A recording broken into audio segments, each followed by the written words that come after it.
Balikan natin si Carlo Mateo ng Super Radio DZBB, kaugnay ng babaeng pinagbabaril sa loob ng kanyang kotse sa Maynila. Carlo? Isunugod na nga rito sa Medical Center Manila, dito sa Yuan Avenue, ang isang bank manager ng PPI Taft Avenue. Makalipas na ito'y barilin habang lulan at nagmamaneho ng kanyang silver gray Mazda CX-7. At ito'y nagtamo, patay sa paunang impormasyon mula mismo dito sa emergency room ng hospital. May tama ng bala ng baril sa batok ang biktima. Lang si Rosemary Gatan.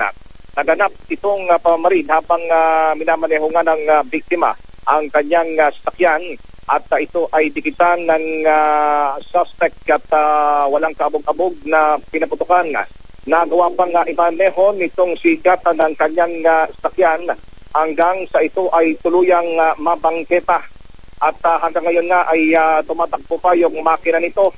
Nakaangat dahil sa nabundol na ito yung pundasyon, yung marker ng kilometer 2 dito sa Taft Avenue, northbound lane, tapat mismo ng NBI headquarters.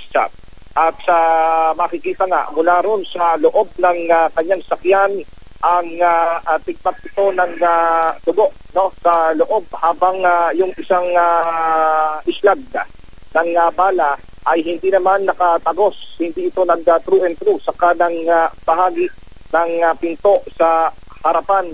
Hanggang sa mga oras na ito ay nasa emergency room ng ospital ang biktima.